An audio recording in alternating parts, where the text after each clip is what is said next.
Voting کے حوالے سے 1990 میں قائم کی جانے والی ایک آزاد ریسرچ ایجنسی راک دا ووٹ نوجوانوں کو ووٹ کی اہمیت اور ووٹ دینے کی ضرورت کا احساس دلا رہی ہے۔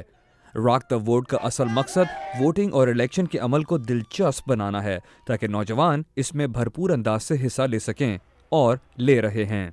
راک دا ووٹ کے تازہ ترین سروے کے مطابق الیکشنز کے عمل میں اس سال نوجوان ووٹرز سب سے زیادہ حصہ لے رہے ہیں، جو اس سے پہلے کبھی دیکھنے میں نہیں آیا۔ اس کے علاوہ نوجوان ووٹرز ان ایشوز کو زیادہ اہمیت دے رہے ہیں جو ان کے سب سے قریب ہیں، جیسے اکانومی، ہیلتھ کیئر، کالج کے اخراجات اور عراق میں جنگ۔ راک دا ووٹ کی ہیدر اسمتھ کا کہنا ہے کہ تینوں امیدوار جان مکین، ہلری کلنٹن اور براک اوباما کو نوجوان ووٹرز ووٹ دے رہے ہیں، مگر اگر آج الیکشن ہوتا تو نوجوانوں کی طرف سے سب سے بڑی سپورٹ براک اوباما کو ملتی۔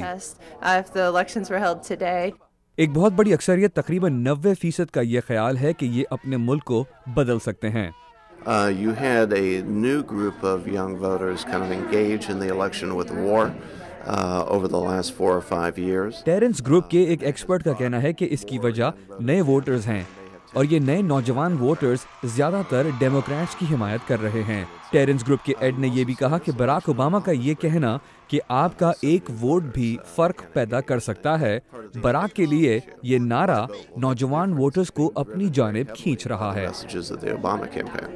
7 ملین کے قریب نوجوان ووٹرز نے 2008 کے پرائمریز میں حصہ لیا اور یہ نوجوان ووٹرز کی ہسٹری کا سب سے بڑا نمبر ہے، اور اس کی وجہ یہ ہے کہ اس بار نوجوان جذبے کے ساتھ الیکشنز کی تیاریوں میں حصہ لے رہے ہیں، ہر قسم کے موسم میں پولنگ سٹیشنز تک پہنچ رہے ہیں اور اپنے دوستوں اور رشتہ داروں کو بھی ووٹ دینے کی سفارشیں کر رہے ہیں۔